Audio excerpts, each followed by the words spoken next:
Bueno, vamos a dar comienzo al Ateneo de hoy. Se va a estrenar Hernán Canale con nosotros, que es nuestro neumonólogo, especialista en neumonología y con el que tenemos que trabajar en esto que hoy es medio como una epidemia que tiene que ver con la obesidad y la apnea del sueño. Así que él un poco nos va a hablar qué tenemos que hacer. Primero sospechar y después qué hacer con los pacientes con apnea obstructiva del sueño. Hernán, todo tuyo. Bueno, bueno, muchas gracias, Gabriel. Bueno, yo soy Hernán Canale, como dijo Gabriel, yo soy neumonólogo y bueno, una de las patologías más frecuentes que vemos son las apneas obstructivas del sueño y en el centro cardiovascular, Instituto Cardiovascular, obviamente que aumenta la incidencia y la prevalencia de esta patología, así que es algo que solemos ver y bueno, yo como estoy acá, la verdad que veo un montón, así que bueno, espero que aclarar y resumir un poco este tema que es bastante nuevo en cuestión de tiempo de evolución de estudios científicos. El temario, bueno, es lo que vamos a hablar hoy. La pregunta que nos hacemos al final, que es qué hacer con estos pacientes, la dejé para el final justamente, pero hacemos una breve y rápida revisión de qué son las apneas para poder entenderlo. Primero vale aclarar que hemos cambiado el nombre. Las apneas, antes se llamaba, hasta no hace mucho, síndrome de apnea hipopnea obstructiva del sueño. Eso se cambió, ahora se llama apnea obstructiva del sueño, ya que se demostró que es un factor independiente para otros factores de riesgo o para eventos cardiovasculares y es una enfermedad de por sí que puede llegar a causar otros eventos o trastornos en la calidad de vida, así que ya no es más un síndrome y los eventos de hipopnea se los incluyó en los eventos respiratorios generales y todos son apneas obstructivas. Algo muy importante, ¿qué se define? Bueno, se define por la presencia de alguno de los siguientes criterios, ya sea apneas obstructivas mayor a 15, a predominio obstructivas, pueden ser hipopneas también, un índice de apnea hipopnea mayor a 15, o que tenga mayor de 5, entre 5 y 15, pero con la presencia ya sea de síntomas o algún factor asociado. Hoy vi en el chat que mandaron ese mensaje, cuidé los nombres igual somos todos nosotros, la cantidad de polígrafo que pido y ni uno sano, bueno, y dije, uy, no puse la prevalencia, así que agradezco ese mensaje porque me hizo buscar la prevalencia y tenía un artículo en la mente, que esa es una guía, la guía más importante que es la del año pasado, que resume un poco la prevalencia de AOS, y fíjense la gran variabilidad que tiene presenta entre el 3,5 y el 31%, o sea, entre 4 y el 30% la prevalencia, la verdad que es una gran variabilidad. Obviamente los sistemas de medición no son buenos porque es una patología bastante reciente en cuanto a su control y medición estadística, perdón, así que como vemos tiene una gran variabilidad. Claramente nosotros como estamos en un centro cardiovascular o hacemos enfermedades cardiovasculares y metabólicas, este número de prevalencia aumenta muchísimo porque es una patología muy vinculada. Entonces, imagínense, si 30 es en la población general, cuando hablamos de población con factores de riesgo cardiovasculares o eventos cardiovasculares, ese número se eleva muchísimo y es por eso que quizás todos nuestros estudios van a ser positivos o porque estamos sospechando bien la patología, la estamos también solicitando. Así que creo que tiene razón con lo que está diciendo, pero se relaciona con lo que pasa en el resto del mundo. ¿Cuándo sospechar? O sea, AOS, la verdad que esto es importante y ustedes me parece que la tienen muy clara porque es lo que hacen. Los pacientes asintomáticos, cualquier factor de riesgo cardiovascular nos tiene que hacer sospechar la presencia de AOS, hipertensión, diabetes, obesidad, o sea, síndrome metabólico en general, que tenga algún otro factor de riesgo o alteración estructural cardiovascular, arritmias cardíacas, sobre todo bueno, la fibrilación auricular se lleva quizás por su prevalencia el número uno, pero la verdad es que esas son las principales patologías que uno tiene que sospechar. Y después puse otros que lo puse un poquito como más intenso porque hay un factor que por ahí no está puesto en la guía y que realmente lo hemos notado muchísimo, que a veces son pacientes asintomáticos y que vienen porque un familiar, o ya sea la pareja, o los hijos, o alguien que convive con esa persona, le escucha roncar y escucha la apnea. Entonces, asustados vienen porque otras personas lo traen, digamos. Porque dicen, che, dicen que durante la noche dejo de respirar, pero cuando lo investigamos no encontramos ningún otro factor de riesgo asociado no tiene síntomas. Entonces es otro motivo de consulta y sospechar acá, que en realidad está sospechando quien lo acompaña. Nosotros lo que hacemos es confirmar el diagnóstico. Y los sintomáticos, los síntomas más frecuentes, la somnolencia por lejos es de los más frecuentes, después tenemos despertares nocturnos, hipersomnia, alteración del arousal, déficit de atención, irritabilidad y depresión, angustia, crisis, ataques de pánico, cefalea matinal es un síntoma muy frecuente. A nosotros, bueno, además de cardiología, ser un gran, digamos, centro de diagnóstico de apneas del sueño, neurología son otros, porque la cefalea matinal, la irritabilidad, la demencia o alteraciones cognitivas, alteraciones en la concentración, incluso pacientes muy jóvenes que tienen déficit de atención, ya sea a nivel universitario o en el trabajo, y terminan haciendo este diagnóstico. Esos son los principales síntomas. ¿Qué es cuál es la fisiopatología de esto o cuál es la implicancia más que la fisiopatología de esto? Tenemos tres grandes eh, bloques, digamos. Un bloque sería la hipoxemia intermitente, que la verdad que es lo más importante, porque la hipoxemia intermitente genera un mecanismo compensador que, que todo se relaciona a la activación del sistema simpático con aumento de la frecuencia cardíaca, la presión arterial, la liberación del sistema o activación del sistema de adrenina en aldosterona y con todas las consecuencias que eso lleva. Prácticamente prepara el cuerpo para una actividad física intensa, pero está durmiendo. Es el acúmulo de dióxido de carbono con la caída de la oxigenación generan acumulación de radicales libres con todos los efectos no solamente cardiovasculares, a nivel vascular, aumento de placas de ateroma, etcétera, sino también a nivel celular y microcelular, sino que a nivel del ADN, y por eso también se vincula con digamos, tienen una mayor incidencia de eventos neoplásicos, ¿sí? Entonces, esto con la activación de todo lo que estuvimos hablando, de hecho, en ratas se mide el nivel de cortisol y de catecolaminas en orina, por ejemplo, y se demostró que aquellos animales que tenían hipoxia intermitente presentan aumento de estos biomarcadores. Así que es muy importante, en humanos no se mide, se ha hecho experimentalmente en la década del 2000, más o menos, hubo un estudio que estuvo muy bueno, pero bueno, no se hace habitualmente en la práctica.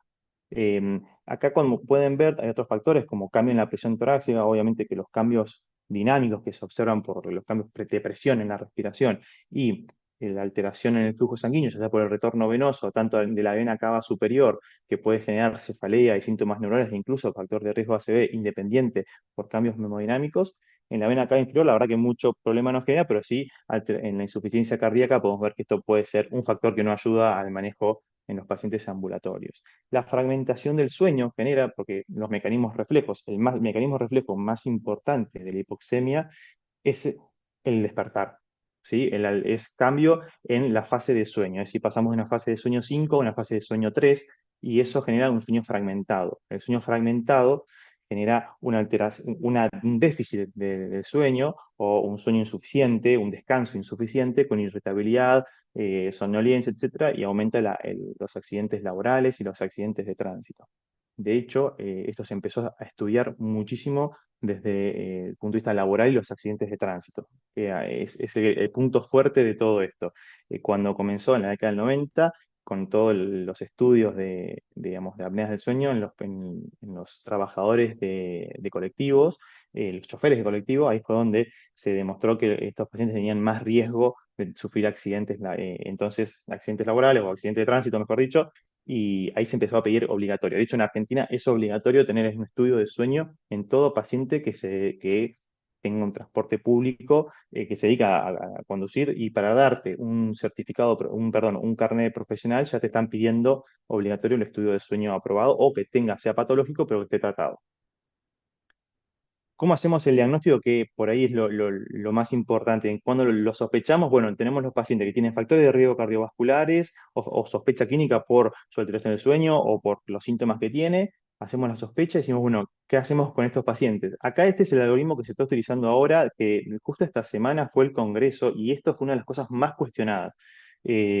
Terminó ayer el congreso, de hecho, y este fue uno de los más cuestionados y estuvo bueno que esté cuestionado porque si ustedes observan, yo tengo la sospecha clínica de apneas. Si la probabilidad, digamos, es baja o intermedia, lo derivo. Si la probabilidad es alta, lo derivo. O sea, si la probabilidad es alta y los estudios son negativos, lo derivo. Si la probabilidad es alta y los estudios son positivos, lo derivo. O sea, todo terminaba más o menos en lo mismo. Pero lo que quería hacer este algoritmo en su momento, que ahora están simplificando un montón, es a qué pacientes pedir los diferentes tipos de estudios, los de baja complejidad o los simples y los de alta complejidad.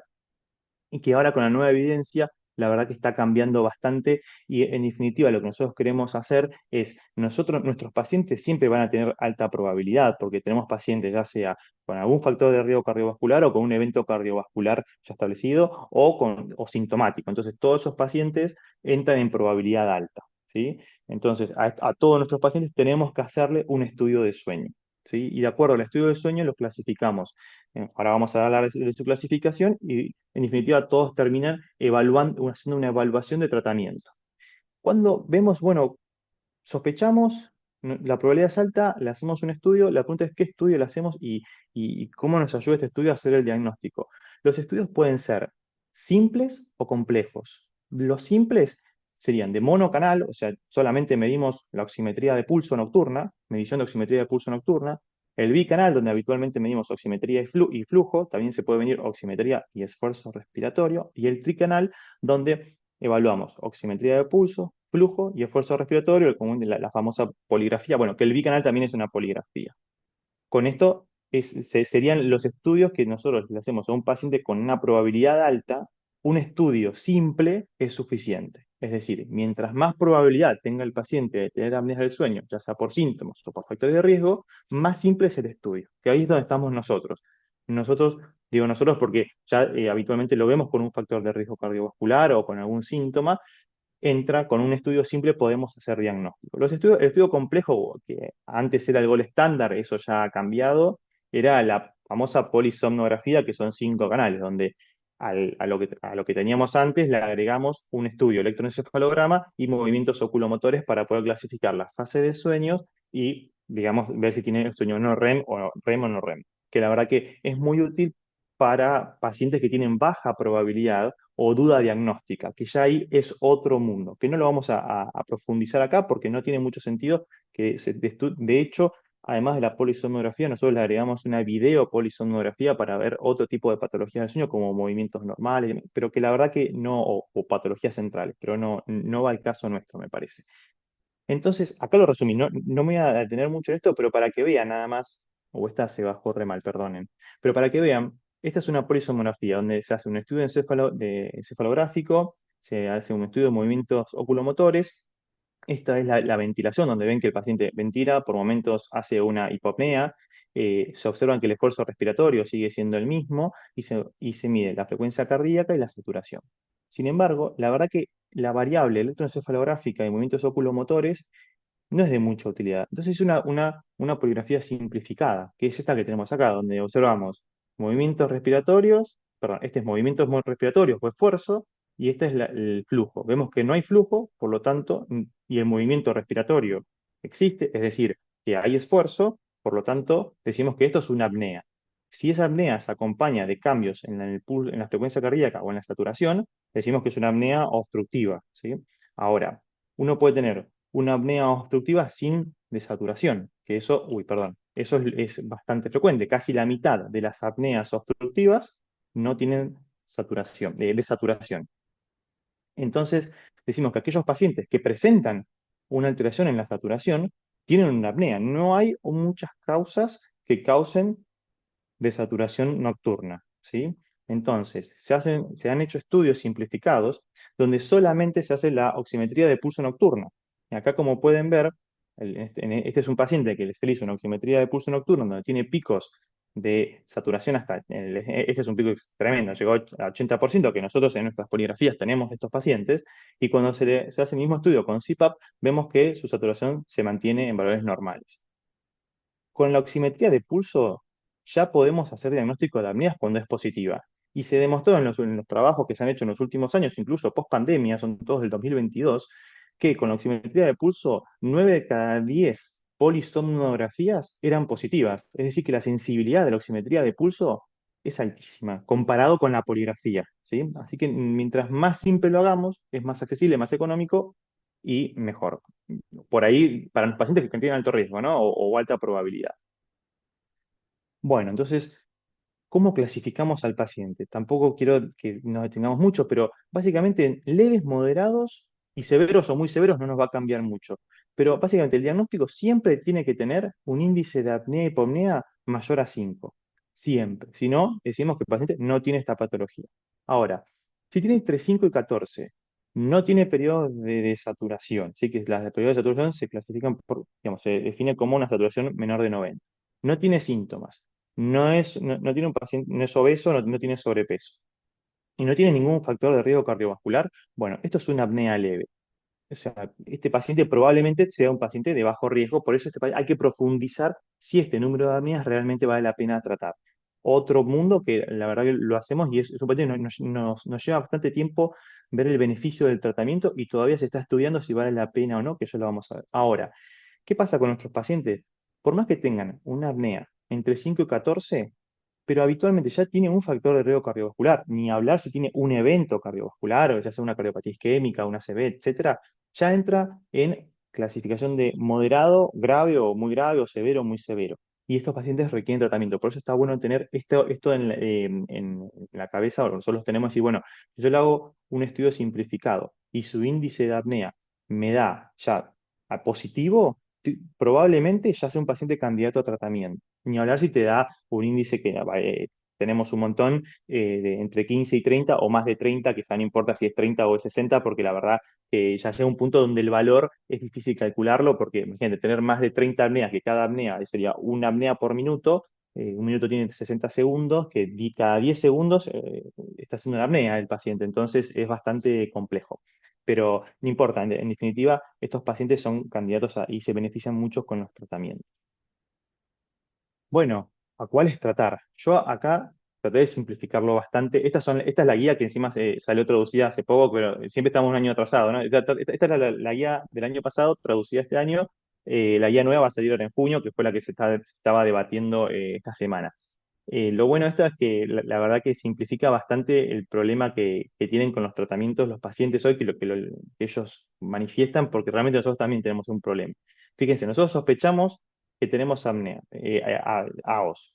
Le hacemos los estudios y nos da, bueno, confirmamos el diagnóstico, perfecto, descartamos otras patologías, que eso es algo que, digamos, parece evidente, pero bueno, tenemos que descartar otras patologías que pueden darnos una poligrafía respiratoria. Hacemos el tratamiento de medidas higiénico-dietéticas, básicamente lo tienen que tener todos los pacientes. Yo creo que en nuestro instituto todos vienen con por lo menos alguna consulta con nutrición o algún consejo de empezar a hacer actividad física, nutrición y demás. Así que las medidas higiénico-dietéticas dietéticas cardiovasculares las tienen bien claras. Después hay otras medidas que ahora se las voy a mencionar, que les puse un cuadrito, que son medidas higiénico-dietéticas del sueño. ¿Sí? Que tiene otras características. Pero aún así, en todos estos pacientes siempre tenemos que evaluar la posibilidad de hacer un tratamiento con CPAP, unos dispositivos orales, cirugía cardiovascular o terapia multifuncional, donde también incorporamos a kinesiología y a foniatría. La verdad que lo que no está bueno de este cuadro es que pone al mismo nivel todos estos tratamientos cuando cerca del 97% del tratamiento es con CPAP. La verdad que los dispositivos orales y las cirugías de vía aérea lo vamos a dejar de ese porcentaje muy pequeño y encima, hacer un porcentaje muy pequeño y encima es pediátrico, o sea que nosotros no tenemos mucha acción en estos pacientes. Nuestros tratamientos se van a limitar principalmente al CPAP y a la terapia multifuncional, ¿sí? Este otro cuadro que ven acá, básicamente es un poco lo que estuvimos hablando, donde nosotros tenemos el diagnóstico, lo confirmamos. A veces tenemos un pacientes leves, es decir, tiene 10 apneas, menos de 15, ¿no? En general menos de 15, pero es un obeso mórbido, donde ya tenemos un factor de riesgo cardiovascular, entonces o tiene un índice de masa corporal, ¿no? Supongamos de 29, no llega a 30, y es un paciente que se somete a cirugía bariátrica, supongamos. Muchos pacientes, bueno, se someten a cirugía bariátrica, bajan 30 kilos y realmente su índice de apneas puede llegar a bajar un porcentaje. No baja a cero, no vuelve a ser normal, pero supongamos que baja a un índice de 8, 10 apneas por hora. Bueno, quizás es un paciente que ya pasa a ser leve porque ya un factor de riesgo reversible, bajó la cantidad de apneas y la verdad que podría no tratarse. Ahora, todo paciente que presenta más de 15 o no tiene un factor de riesgo cardiovascular, ya es un candidato a hacer un tratamiento. ¿sí? Acá te pone si te presenta síntomas, es lo que estuvimos hablando, si tiene síntomas, si tiene alteración en la vida, si tiene alteración, perdón, en su alteraciones del sueño que le generan alteración en su vida cotidiana, o tiene hipertensión o un evento cardiovascular, esos pacientes son todos candidatos a tratamiento, más allá de que uno quiera o no hacer un CPAP o algún otro tratamiento, ¿sí? Tratamiento, empezamos por lo básico. O sea, ya hicimos el diagnóstico con poligrafías simples. Sabemos que nuestros pacientes habitualmente van a estar con un factor de riesgo cardiovascular. A esos pacientes empezamos con medidas higiénico-dietéticas, que van a ser las medidas habituales que hacemos para las enfermedades cardiovasculares, es decir, mejorar la dieta, mejorar la actividad, realizar actividad física orientada a cada paciente, todo bajo un contexto de seguridad, y a eso le agregamos mantener un horario regular de sueño, es decir, que usamos mucho los consejos que estamos dando ahora es el tema de las luces, apagar y prender las luces siempre en el mismo horario, tener un ambiente adecuado, libres de ruidos, un usar el aire acondicionado en temperaturas muy bajas o la calefacción en temperaturas muy altas. Eso es muy difícil en las parejas porque tienen diferentes puntos de corte de sensibilidad a la temperatura, no usar pantallas, y ahí hay una lista enorme e interminable, creo, de consejos y cada vez hay más. Yo puse esta porque me pareció bastante gráfica y evidente. Por ejemplo, acá tenemos el no consumir alcohol 6 horas antes. Uno dice, bueno, pero si el alcohol te genera, una pregunta frecuente que me dicen, el alcohol me da más sueño, entonces duermo mejor. No, las apneas del sueño con el alcohol se prolongan más, porque habíamos dicho que un reflejo muy importante que tiene el organismo para salir de la hipoxemia es levantar el sueño, digamos, salir de la fase de sueño, pasar de una fase de sueño 5 a una fase de sueño 3, etcétera. Entonces, lo que hace el alcohol es que vos no puedas salir de esa fase de sueño por inhibición de los neurotransmisores, entonces hacemos que la hipoxemia sea más pronunciada, con lo cual las apneas y el factor de riesgo más importante es la hipoxemia. Entonces las apneas son más graves y severas. Lo mismo ocurre con el uso de benzodiazepinas, que eso es un círculo vicioso. Tengo apneas, duermo mal, tomo benzodiazepinas, agravan las apneas, duermo peor y así estamos en un círculo vicioso que hemos logrado sacar las benzodiazepinas en algunos pacientes. Creo que escribí algo acá sin querer con rayitas, perdón. Tratamiento con CPAP. Lo simplifiqué porque creo que tampoco es tan importante conocer el mecanismo de cómo funciona un equipo, pero básicamente la función del equipo es generar presión positiva en la vía aérea. Y es generar una presión constante, ¿sí? No es lo mismo que un BiPAP. Para la apnea obstructiva del sueño, el CPAP es más que suficiente. La apnea se produce por debilidad, digamos, no por debilidad, por, digamos, relajación de los músculos de la supraglotis y de la base de la lengua, que al entrar en una fase de sueño profundo, como se relajan todos los músculos, bueno, menos el diafragma, los músculos respiratorios y los oculomotores, estos músculos se relajan y caen sobre el piso de la orofaringe. Entonces ahí genera una apnea que se suma a la presión negativa que genera la ventilación digamos, eh, por el diafragma, entonces esa presión negativa genera colapso de la vía aérea superior. El CPAP lo que hace es mantener la presión positiva para que esto se mantenga, la vía aérea se mantenga permeable y uno pueda ventilar. Habitualmente el flujo del CPAP es muy bajo, o sea, tiene muy bajo flujo, pero su función es mantener la presión constante, que eso es lo que uno mide en las calibraciones, que lo que hacemos es medir la presión que necesita el paciente para mantener abierta la vía aérea a un flujo bajo. Y eso es lo que vamos controlando por ahí con los pacientes. Y como pueden ver en esta foto, que elegí estas porque son, para algunos se dé la idea de lo que es tener un CPAP, que es un equipo literalmente como este o como el que tiene acá este paciente, con una manguera, literal, es una manguera corrugada, que puede ser una interfase oronasal o nasal. Nosotros usamos todo nasal, después les explico por qué, pero básicamente esto genera presión positiva y el paciente puede dormir. Y me gustó porque tienen los ojos cerrados, es decir, que el paciente tiene que estar dormido. Se lo pone cuando va a dormir. Y este tratamiento genera una efectividad arriba del 98% en el tratamiento de las apneas. Y eso es muy importante porque dar un tratamiento que dé un 98% de efectividad y reversibilidad de la patología es muy poco frecuente. Por lo menos uno se pone a analizar, che, qué tratamientos tenemos acá y que generen esto, la verdad, muy pocos. El problema es que no cura, sino que mientras lo use, el paciente anda bárbaro, lo deja de usar y volvemos a la misma situación previo al tratamiento, digamos. Lo gran complejo, perdón, la complejidad del tratamiento con CPAP es esto, es encontrar el equipo adecuado y la interfase adecuada. Como pueden ver, hay muchas interfaces. Interfase me refiero a la máscara. Entre medio de estos dos está la manguera, que la manguera no nos va a generar un gran problema.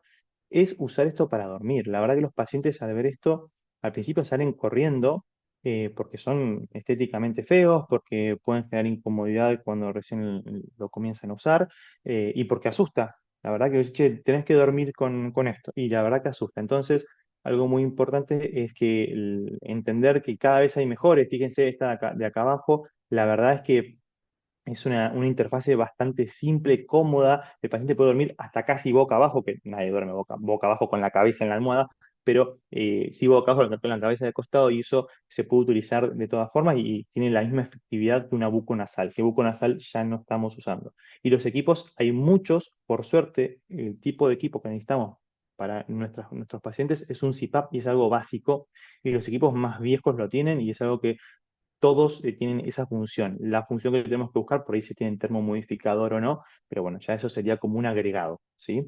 Pero eso sería lo más importante.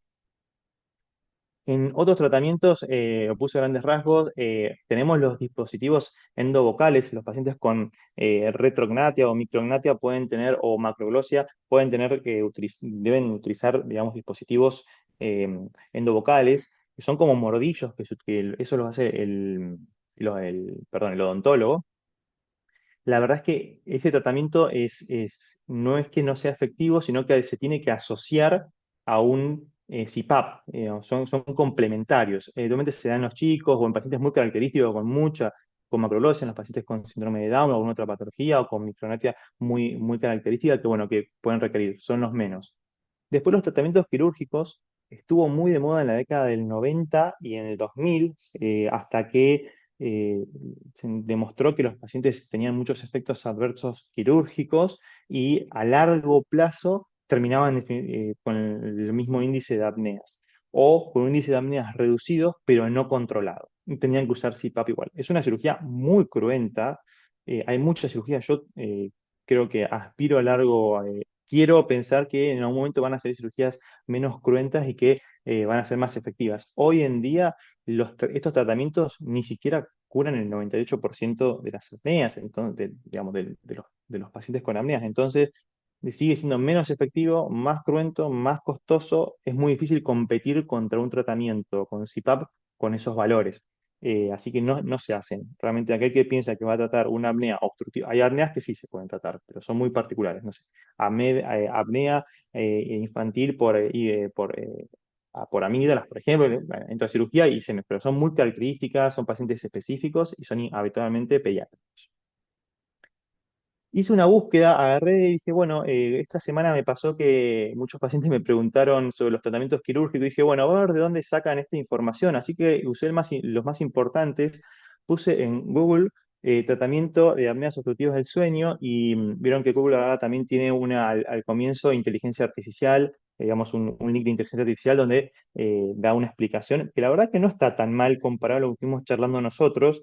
Sí pone al mismo nivel, y siento que es el mismo error que encontré en otros buscadores generales que dependen de inteligencia artificial, donde pone al mismo nivel otros tratamientos habituales incluyen el uso de dispositivos orales y la cirugía, que muchos me vinieron a preguntar por la cirugía y yo tuve que explicar esto de nuevo.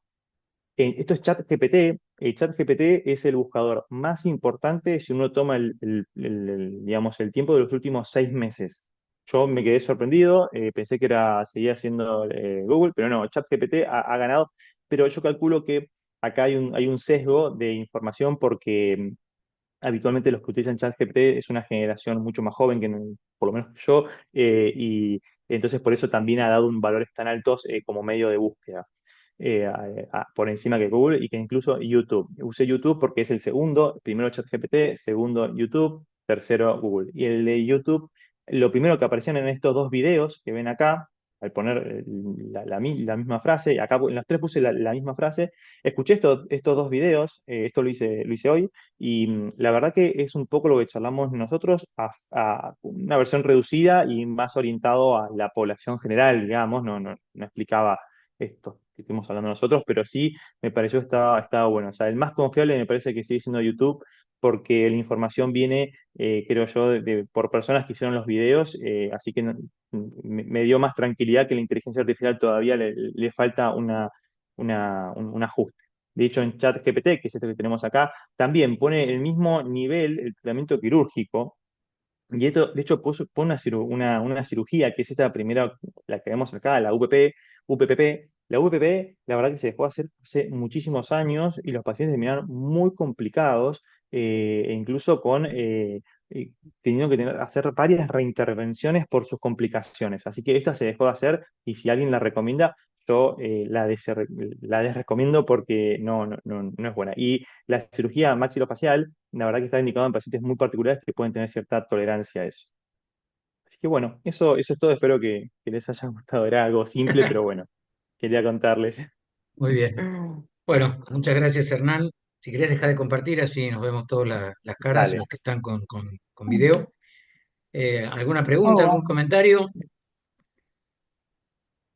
Bueno, como vieron, arranco yo, como vieron lo que contó Hernán, esto es tremendamente prevalente. Y sin embargo, todavía no estamos muy acostumbrados a pedir estos estudios, ni siquiera a pedirlos, a pensar que el paciente puede tener esto, y menos aún, ni siquiera le preguntamos al paciente cómo duerme de noche. Y la cosa empieza ahí, empieza por preguntarle al paciente o al familiar que duerme con el paciente, ¿qué tal su noche? Y tenemos algunas sospechas que tenemos que tener. Muchos de nosotros pedimos presurometría, pedimos monitoreo ambulatorio de presión arterial. Y en muchos casos la presión arterial no desciende durante la noche. Cuando la presión arterial no desciende durante la noche, esto es una guía que podemos tener para saber si ese paciente pudiera tener o no apnea del sueño. Sobre todo, lo normal en un paciente que duerme es que le baje la frecuencia cardíaca durante la noche. En pacientes con apnea del sueño, la frecuencia cardíaca no suele bajar porque tiene una descarga simpática en forma permanente por la hipoxemia. Entonces, hay algunos criterios desde el monitoreo ambulatorio de presión arterial, algunos criterios de sospecha desde la clínica, por supuesto, amén del paciente sintomático, pero la cantidad de pacientes obesos que estamos viendo en el instituto amerita que frente a un paciente obeso que tiene hipertensión o que tiene enfermedad metabólica, ya ese paciente es un candidato para sospecharla e ir a evaluar cómo es su sueño habitual, y a preguntar justamente para tratar de indagar y hacer diagnóstico de apnea del sueño. En hipertensión arterial, la apnea del sueño hoy es la primera causa de hipertensión secundaria a nivel mundial y también en Argentina. Entonces, si uno realmente quiere ayudarlo al paciente hipertenso de alguna manera, que tiene hipertensión nocturna, que tiene mucho más riesgo de enfermedad cardiovascular, es sospechando que ese paciente puede tener la causa más frecuente de hipertensión secundaria y que realmente hay descenso de la presión arterial nocturna cuando se usa el CPAP en forma adecuada. Sobre todo por lo que Hernán dijo, por la prevalencia que tiene esta enfermedad. Es tremendamente prevalente y sobre todo en pacientes como los que vemos diariamente en el instituto. Gaby, el 40% de los hipertensos se asocia a apnea, ¿no? Cuando es hipertensión y obesidad, el 40% de los hipertensos, cerca de la mitad de los hipertensos, tienen apnea obstructiva del sueño, sí. Hernán, te puedo hacer una pregunta. Sí, por supuesto. Los dispositivos orales, no, yo no soy, no sé de este tema, pero siempre, y es una pregunta que me interesa, eh, porque el CPAP de alguna manera, digamos, Es molesto. la gente se acostumbra, pero es intrusivo, ¿no? Tiene Sí, una cosa intrusiva, por lo menos al principio. Sí, Y uno se sí. imaginaría que, qué sé yo, debería haber dispositivos orales para poder usar en adultos que te mantengan elevado el velo del paladar, sin generar Bueno, una gran sí. molestia para ponerlo y para tenerlo puesto. Pero no sé, por lo que decís parece que no es así. No, los dispositivos orales son mordillos que mantienen, es verdad, que al separar el maxilar superior del inferior, aumenta un poco el diámetro, que es el objetivo, pero el diámetro no, perdón, la distancia entre el maxilar superior e inferior, entonces de esa manera puede disminuir el índice de apneas. La verdad es que son mordillos muy incómodos, no son los mordillos comunes que usamos nosotros por, no sé, supongo que si tenés bruxismo, que es una placa protectora, son mordillos mucho más grandes y profundos y genera mucho rechazo porque da náuseas al colocárselo, porque tiene en la parte posterior, tiene como como una base, digamos, Y que tiene que, mantiene la lengua claro, abajo. tiene que elevar el velo de paladar. Claro, y son incómodos y generan muchas náuseas. La verdad es que no ha dado buen resultado y de hecho ahora en el Congreso estaban presentando algunos que estaban buenos porque eran un poco más flexibles y que se iban ajustando por cambio de temperatura, hacía que se ajusten y se extiendan y puedan, digamos, ser más cómodos durante la noche. Pero cuando vos ves los estudios que hablan de eso, de hecho no hay estudios de eso, son cosas que sacan la industria, pero no hay trabajos que realmente sean efectivos. Cuando vas a la efectividad del tratamiento puede que lo toleren más pacientes, pero cuando vas a efectividad, no, porque la apnea no solamente se produce acá, sino que tenés en la hipofaringe, que también tenés los pilares musculares que se aflojan, y esos son los más importantes, de hecho. Entonces, el tratamiento no es muy efectivo. Entonces, y ahí es donde entran en decadencia eso. Lo que sí, por ahí, para el tema de las apneas, hay dispositivos que cada vez son mejores. El CPAP, que yo puse los que tenemos en Argentina, pero ahora presentaron unos que me parecieron espectaculares, son muy chiquititos, de mejor calidad, y Vale. las mangueras son más finitas y el dispositivo nasal es mucho más chiquitito y cómodo.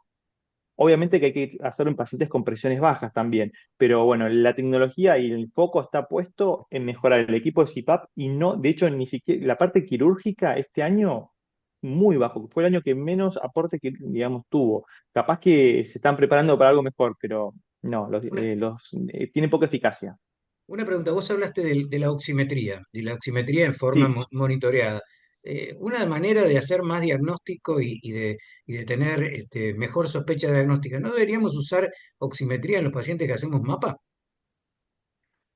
estaría buenísimo. Yo, de hecho, el martes, el martes plantearon, estuvo muy bueno porque uno de los temas que planteamos fue este, decir, ¿por qué no hacemos oximetría, no en Claro. el mapa, pero oximetría en general? Bueno, lo que pasa es que las obras, ahí empezaron a hablar de la obra social y cómo recaudás el dinero en Bueno, estos pacientes y demás. está bien, Bueno, pero de hecho el mapa es un sí, estudio que se autoriza habitualmente y ponerle un oxímetro no es aumentarle mucho el costo. Pero sin embargo, total. con eso ya podríamos sospechar claramente en pacientes que desaturan qué pasa a la noche. Total, y sería buenísimo porque además vas a tener los registros de hipertensión nocturna con o aumento de frecuencia Exactamente. cardíaca, Bueno, duración. Sería por ahí agregarle eso, Nosotros, variables. eso tal vez se podría llegar a implementar y hacer alguna prueba piloto en el instituto, estaría bueno. Sí, Gaby, nosotros tuvimos un equipo Sí, sí, de los, de los húngaros que hacía oximetría y era un mapa con oximetría. sí, sí, el Meditech lo tenía, Bueno, pero en un no sé. momento se rompió, bueno, no lo reemplazamos, e inclusive habíamos negociado algunos códigos diferenciales de mapa con oximetría y mapa sin oximetría. Bien, O sea que, pero bueno, después lo abandonamos cuando pero se rompió ese aparatito, no lo reemplazamos. por ahí tendríamos que pensarlo, a ver si se puede llegar a hacer. No es algo que esté muy difundido, pero a nosotros con lo que tenemos dentro de la unidad cardiorreno hepatometabólica, la cantidad de pacientes obesos podrían llegar a beneficiarse realmente haciendo sospecha diagnóstica de los que desaturan. Pues a esos Lo pacientes que, sí o sí hay que hacer una poligrafía. lo que podrías vos es, si querés, bueno, podemos averiguar vos, nosotros, a ver si esos equipos siguen estando, quién los tiene, qué sé yo. Sí, Inicialmente creo que eran húngaros, eran los de sí, sí, Meditech o eran los de... los Meditech. Sí. Sí. Bueno, vemos, Este, me parece que podría ser una sospecha diagnóstica con la re. cantidad de mapas que nosotros hacemos, tendríamos un montón de pacientes que no estamos sospechando que podríamos tener con apnea del sueño. Hernán, otra Totalmente, pregunta sí. que te quería hacer. Y cuando nosotros te derivamos el paciente para que El ya tiene CPAP. el diagnóstico y vos le haces un estudio que es la titulación de CPAP, ¿qué es Sí, específicamente lo que haces? bien. La titulación es un estudio donde el paciente se lleva un equipo de auto CPAP, es decir, es un equipo de CPAP, pero lo que va a hacer el equipo es empieza con una presión muy baja y va subiendo las presiones, o sea, sube la presión de la vía respiratoria, básicamente sube la presión del equipo, y observa a qué punto el paciente mantiene la respiración. O sea, lo que evalúa se llama presión mínima de ventilación. La presión mínima de ventilación es decir, la presión mínima que está el paciente para mantener la ventilación. Sube la presión y después la baja, la va bajando, la baja, y ahí detecta, porque tiene sensores de cambio de presión, detecta cuando el paciente entra en una apnea. Si tiene una apnea de 10 segundos, el equipo sube la presión. Y ahí dice, bueno, vamos al punto número 2. Si detecta una apnea, sube la presión y va cambiando las presiones hasta detectar la presión mínima necesaria para que el paciente no haga apneas. Eso es lo que hace el equipo. Entonces yo de esa manera, no, vamos a un ejemplo cualquiera. le hago hacer el estudio y viene que su presión de, digamos, de tratamiento o que en el cual no tiene apneas o su apneas es menor a 5, que habitualmente nosotros le ponemos 0, es de 10 centímetros de agua. Entonces yo le indico ahí el equipo, el CPAP. Si uno no tuviese ese estudio, ¿cuál es el problema de no tenerlo? Decir, bueno, ¿por qué no se lo indicás directamente? Porque hay pacientes que requieren 6, 7, 8 y otros requieren 12, 15, 16, 20. Claro, claro, Digamos, claro. hay mucha variabilidad entre un paciente y eso genera mucha incomodidad. Entonces, una de las principales causas que se demostró que generaba alteración del tratamiento o cese del tratamiento o abandono era la incomodidad. Y hay dos factores importantes. Uno es la presión, la mala titulación de la presión y otra es la interfase. Entonces, para para la mala presión, la mala titulación se hacen los estudios de titulación y para la interfase se cambia la máscara a una nasal, que eso fue la gran revolución que tuvo en los últimos 10 años. Ahora son todas nasales y se hace con titulación, digamos. Eso genera Perfecto. mayor adherencia al tratamiento, digamos. Ese es el estudio que yo hago Perfecto. para después. Y es un estudio que es igual, dura toda la noche, digamos, y Dura toda la digamos, noche, tal cual. Sí, sí, sí. bien, Perfecto. perfecto. Sí. Muy bueno. Bárbaro. ¿Algún otro comentario o pregunta? Meli, que vos siempre sos preguntona. Dale, Ah, se me ocurrió. dale. No, que vi unos equipos ahora que estaban en el Congreso que eran muy simples, ahora me quedé pensando, podría averiguar, que son una muñequera muy, muy, muy chiquita, de ahí sale un cable y se pone el oxímetro en el dedo, que a lo Perfecto. mejor se puede usar a la par de hacer El el mapa. estudio. Nosotros el mapa lo podemos unir después Sí, y hacer claro. como un mismo estudio, porque en definitiva es eso. Lo que no sé qué, ahí es coordinar el horario en que ocurre la hipoxemia con el... Pero bueno, No, uno pero podría hacer el diagnóstico en la misma noche, digamos sí, de sí. todo. Así que se podría hacer. Bueno, hay que Me averiguarlo. acordé de uno de los equipos que... Eso puede ser muy interesante para tener prevalencia. Por lo menos podríamos tener prevalencia de saturación en pacientes que se les hace sí. mapa, cosa que yo no lo escuché en ningún lado. Eso. Bueno, sí, ese equipito justamente tenía el registro Claro, eso es juntaba ideal. en el, claro, el, Claro, el software te consolidaba el nivel de oxígeno con la presión y con la hora. eso estaría perfecto. Eso es ideal. ¿Sí? Hay que averiguarlo. Gracias, Hernán, ¿cómo estás? Luqui, Lucas, Bueno, buenísima, buenísima la charla, ¿eh? bueno, excelente. No, gracias, gracias. espera que ahí se está duplicando el sonido. No, yo solo quería resaltar, para mí súper importante el tema del umbral para pensar la patología y pedir el estudio, que creo que pasa el tiempo y uno cada vez lo tiene más bajo el umbral, pero la verdad que, digamos, por lo que vos comentás, uno debería pensar que casi todos los pacientes que pasan con nosotros en Lesica en algún momento de la vida deberían tener una poligrafía, o sea, porque todos tienen probablemente algún factor de riesgo cuando están acá. O sea que si vemos un paciente que no tiene una poligrafía, deberíamos pensar por qué no la tiene, básicamente. Y si no se nos Perfecto. ocurre una buena razón, debería tener una poligrafía. Ujú. Eh, y Totalmente, sí. después, nada, súper interesante también lo de la cirugía, porque uno todavía escucha o ve pacientes a quienes le indicaron una cirugía o que están recientemente operados. Y bueno, es como una alerta que me llevo importante de la clase, que si tengo algún paciente que viene con alguna indicación de cirugía, mi Sí, indicación va a ser que consulte al sí, neumonólogo amigo antes antes de de hacer eso. proceder Claro. con algo. Sí, que la verdad que lo que uno ve en el hospital, esas cirugías son muy complejas y es gente que por ahí, la verdad que se expone a una morbilidad importante perioperatoria. Bueno, acá Jennifer está. Y lo otro que te iba a consultar, Preguntale, preguntale. que me surgió ahora que estábamos charlando la posibilidad de hacer oximetría con un mapa, si uno hace diagnóstico, digamos, de desaturación con un estudio de oximetría nocturno, ¿debería, digamos, igual después con ese resultado proceder a una poligrafía? No, no es necesario. Ya con el diagnóstico de la desaturación nocturna, con más de, digamos, porque los valores cambian, no es 15, no es que cada desaturación, habitualmente es la mitad. Es decir, que si vos tenés 5 desaturaciones, probablemente tengas 10 apneas. Así Esa que apnea. vos con un valor de desaturación de 15 ya tenés una apnea moderada.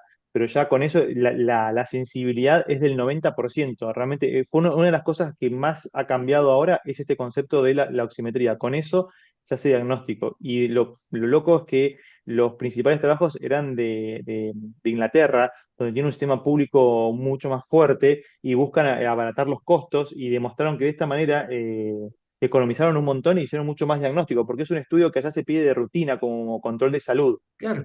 Toda actividad laboral tiene que tener, porque se demostró que los pacientes, mejor dicho, los empleados rinden más, entonces se lo hacen a todos. Entonces tiene una estadística altísima y una demanda muy alta, y con esto pudieron cubrir esa demanda, solamente con la oximetría. Ujú. No sé si respondí la pregunta. Bueno, sí, hay un Sí, comentario en el chat excelente, sí. de Jennifer que de alguna manera dice que los pacientes refieren menos cansancio cuando usan CPAP, pero que a pesar de eso lo usan como si fueran estatinas, lo usan en forma intermitente, diciendo que es mejor eso antes que no usarlo. Me parece que es lo mismo que las estatinas, usarlo día por medio no tiene ningún sentido. Claro, total, total, estoy de acuerdo, porque eso hay cosas a corto plazo que van a mejorar, como el cansancio al día siguiente, digamos, o la somnolencia, pero el factor de riesgo cardiovascular no mejora con usarlo pocas veces. Eh, el uso continuo, aparte de mejora la adaptación del paciente, la vía respiratoria, incluso cuando están enfermos, al usarlo mejoran su descanso y tienen mejor rehabilitación, que eso, bueno, no lo dije porque Claro. por ahí no iba, pero los pacientes con neumonía se demostró que tienen menos días de internación, se usan sus propios CPAP durante la internación, o sea que tiene muchos beneficios más allá del buen descansar y la qué somnolencia. qué experiencia tenés con el familiar del paciente, con la pareja? ¿Cuál es tu experiencia en cómo se adaptan a esto? ¿Qué es lo que pasa? Bien, ¿Qué experiencia tenés también La pregunta es bueno, si, con estos si pacientes que vuelven a mirá, del veces son dormitorio de al roncadores? lado o si no vuelven. bien, Roncadores, bueno, sí. tremendo, ¿Qué pasa? Porque qué por ahí bueno que estaban incómodos con el ronquido y de golpe sí. ahora están incómodos con el CPAP o no. Bien, muy buena, no lo dije, es verdad, se me pasó eso. Algo muy importante que por ahí no lo dice, pero esto salva parejas realmente. Yo no lo podía creer y lo utilicé como una herramienta para incentivar a usarlo y porque me lo han dicho los pacientes, no porque quiera vender el producto, porque ni siquiera que el paciente lo quiere usar después o no, pero realmente los pacientes, los familiares dicen, me cambió la calidad de vida. Muchos hoy tienen, los que tienen la posibilidad de dormir en habitaciones separadas por el ronquido cuando usan el CPAP, realmente les cambió, el equipo no hace ruido, entonces no tiene ninguna incomodidad para el que está al lado, y es una felicidad, porque el CPAP, digamos, cuando tratamos la apnea, tratamos los ronquidos. Si tenemos ronquidos de causa por alguna alteración en la vía aérea superior que requiere un tratamiento quirúrgico y demás, no vamos a tratar la apnea, porque la apnea no está acá. El ronquido nasal, los ronquidos se dividen en nasal y oral, o vocal, los ronquido nasal no se trata. Digamos, cuando tratamos el ronquido nasal, no tratamos la apnea, pero cuando tratamos la apnea, tratamos el ronquido nasal. Entonces, la verdad que eso es fabuloso. Y siempre digo, tengo que tener una camarita en el consultorio porque los pacientes llegan con el equipo, se sientan y dicen, me cambió la vida. La mayoría, te diría que más de 9 cada 10 llegan y dicen, me cambió la vida. Entonces yo les digo, habla con antes, cuando se lo indico, habla con alguien que lo tenga y preguntale. Y todos me dicen, no, sí, hablé con un compañero de trabajo, con un vecino y demás, y dice que le cambió la vida. Realmente es muy confortable, a pesar de que uno lo ve y impacta, cuando lo usan, les cambia la vida. Así que la verdad que con Mira, aire cambiar la vida de alguien, ¡fua! o sea que no Es un hace ruido, montón. el No, aparatito no hace no hace ruido. No, no ruido. hace No, ruido, no, no, no es no hace ruido. silencioso. Y te hago Y, una pregunta, ¿conocés la tasa de 100 roncadores? ¿Cuántos tienen apnea? Buena pregunta, mire, no lo sé. la tasa de roncadores está en hombres entre el 70 y el 80% en mayores de 50 años. Y si la prevalencia de Sí. apnea está alrededor del 30, bueno, Y, más o menos la mitad de los roncadores deben tener apnea. Claro, está Más o bien, menos. buena deducción, buena Sí. deducción, está bien. Hay otra pregunta acá de Jennifer que dice, ¿con cuánto peso de descenso, con qué porcentaje de descenso se puede ver una mejoría en la polisomnografía? Bien, hay un estudio que se hizo, es pre-pandemia igual, es un poco viejito, pero está bueno porque agarraron a pacientes que se sometieron a cirugía bariátrica y eran pacientes que tenían que tenían un montón de criterios digamos, de inclusión y exclusión, eran muy estrictos, entonces el cual estuvo bueno, pero bueno, es poco real a lo que pasa, pero eran pacientes que pesaban todos más de 100 kilos, se sometieron a cirugía bariátrica, aquellos que redujeron más del 30% más de su peso, lo cual es un montonazo. Imaginemos que alguien pesa 130, después pasa a pesar 100, y a esos pacientes que tuvo un 30% o más del descenso de su peso, se demostró que se redujo más o menos un 20% el índice. En aquella época se medía solamente el índice, digamos, era lo Claro, más importante, ahora sabemos que no, pero se medía el índice y el índice se redujo un 20%. Vamos a suponer, los pacientes que son obesos, que pesan más de 100 kilos, habitualmente tienen un índice arriba de 30. claro, Que descienda el 20% no me va a cambiar nada. Entonces, que le cambia, obviamente, como evento, digamos, factor de riesgo cardiovascular, todo, tiene un montón de beneficios, pero la verdad que el índice no baja y la saturación no cambia. Así que los tratamientos, yo no lo quiero decir de esta manera, pero por ahora son crónicos.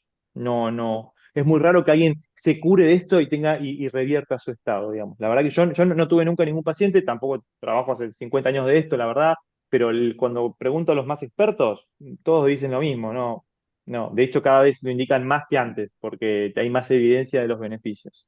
perfecto. Hernán, te hago una pregunta Sí, técnica, simple. La placa de relax, esa que vos nombraste que para evitar el bruxismo, ¿puede producir también apnea? Porque yo tengo una experiencia personal, Gaby Wyman sabe, hice una poligrafía con placa de relax y tuve muchas apneas y a la noche siguiente la hice sin placa de Y lo relax y tuve normal. nada de apnea. ¿Entendés? mira, Como que la placa sí. era causal de Bien, apnea.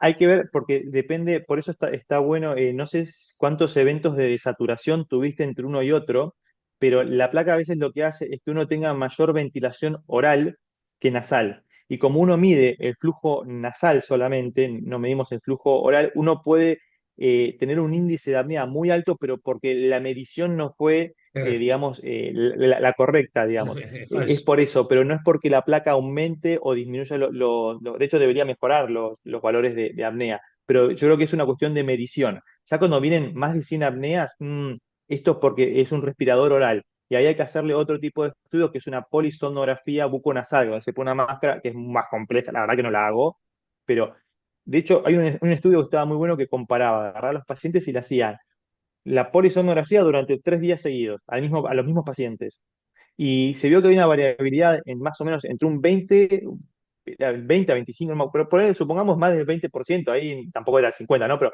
un 20% en la variabilidad del índice de apnea entre una noche y otra, el mismo paciente, intentando que las condiciones sean más o menos las mismas. O sea que tenemos una variabilidad nocturna, no es que siempre tenemos el mismo número, y eso puede cambiar, bueno, en función si ese día tomaste alcohol, o usaste benzodiazepinas, o tuviste un mal descansar, o hubo ruidos en la casa. O sea que hay una variabilidad con otros factores que por ahí no estamos midiendo, digamos. Ujú, Pero respondiendo a lo de la placa, yo creo que es una cuestión de medición y no de la placa.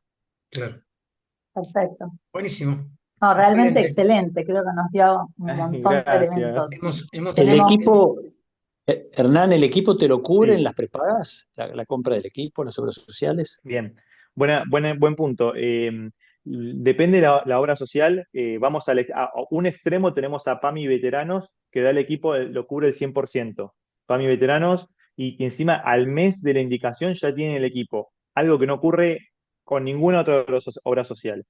El otro extremo, puedo decirte, el plan de salud del Hospital Italiano, por ejemplo, que cubre un monto fijo de, creo que son 120.000 pesos, un equipo que vale entre 600 y 1 millón, más o menos, ¿no? $600 a $1.000 y el Hospital Italiano te cubre 150. Y en el medio están la mayor parte de las obras sociales que cubren entre el 40 y el 60%. La que nosotros vemos mucho en el centro, en Lesica, la gran mayoría tiene OSDE, por ejemplo, y Swiss Medical, y la verdad que OSDE cubre el 50%, tanto de alquiler como de la compra, y Swiss Medical el 40%. bien.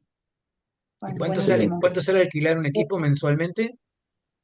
Mira, la semana pasada, yo cada tanto me voy fijando, la semana pasada Claro, estaba en 30, un equipo básico ResMed, en por 30 mil ejemplo. pesos. 30.000 pesos por mes. O sea que Y los alquileres son te de tres cubren, meses. te cubren 15.000 pesos por mes. Sí, Bueno, te sale más barato que un medicamento. Mucho más barato que un medicamento. total, Bien, sí. Que ok. una comida, 15.000 Y si pesos, no, no, pero digo, vale. comparando con un fármaco, ¿no? Sí, sí, total. No, pero además lo que me parece que suma muchísimo, Hernán, es que, bueno, nos aportó muchísimo y que vos estás semanalmente y podemos contar con vos. Sí, Así sí. que está bueno que todos Ah, bien. sepamos eso y podamos referir los pacientes, Además, ¿no? si empezamos a pedir, como tenemos que pedir a nuestros pacientes, vas a empezar a estar todos los días, porque Claro, Increíble. la cantidad de pacientes que va a haber terrible, es infernal si empezamos terrible. a tener la prevalencia que figura en todos lados. Yo estoy Hay que sorprendido. perderle el Yo estoy miedo al sorprendido. equipo, me parece. El equipo asusta. Uno ve el Re. equipo, pero hay que Pri- perderle el miedo a eso. Primero tenemos que sospechar la posibilidad del diagnóstico y pedir poligrafía, que además, a diferencia del equipo, la autorizan todas las obras sociales. Así que no tenemos un Obvio. problema Tal. de acceso para la poligrafía, no es la polisomnografía, que el paciente tiene que ir a dormir a una institución, esto se lo lleva a su casa, lo prende y lo apaga y está autorizado por los prepagos. Así que nada, estamos bien con eso. Sí, creo Totalmente de que acuerdo. eh, hoy fue el anteúltimo paciente, era un paciente que venía fresquito con el equipo de CIPAP recién contratado, que bueno, lo había indicado Hernán hace unas semanas, había hecho la calibración, y la posibilidad esa de sospechar la patología, estudiarla acá y que después, eventualmente con un estudio positivo, lo vea Hernán acá y cerrar el círculo Y acá. cierra Y todo. nada, me pasó con este paciente, Hernán está disponible, che, Hernán, el paciente me pregunta esto, no sé, tengo esta duda, mira, el estudio de este paciente había tenido la particularidad que en el estudio tenía, bueno, no sé cómo había terminado después haciéndose una polisomnografía, tenía apneas centrales, también lo habían asustado en otro lado, le digo, no, anda a verlo a Hernán, le digo, che, Hernán, mira, le vino con este estudio. Claro. Bueno, nada, hoy el paciente estaba contento, la mujer decía que ya no roncaba más, así que No, no, realmente nada, es un éxito poder tener todo acá en el hospital. podemos ayudar No, y mucho. aprovechando, están Ale y Jenny, que hacen electrofisiología, yo tengo varios pacientes que se sincoparon de mañana, o sea, no se sincoparon, se durmieron y uno chocó su camioneta contra un árbol y se dañó mucho. O sea, dormido, siempre a la mañana, dormido, se Y duerme. sí, y sí. Y mejoró de la misma manera con CIPAP. Bueno, muy bien. Son las 9, terminamos justo. Les Bueno, agradecemos a muchísimas todos. gracias. Gracias por No, la posibilidad y todo el acompañamiento. Muchas gracias, de dale, verdad. buenísimo. Nos estamos viendo en el próximo. Chau, hasta Excelente, muy luego. Bueno, interesante. Chao, Hernán. Chau, Buenas noches Hasta a chicos. luego. todos. Chao, Hasta chao. Buenas luego. noches.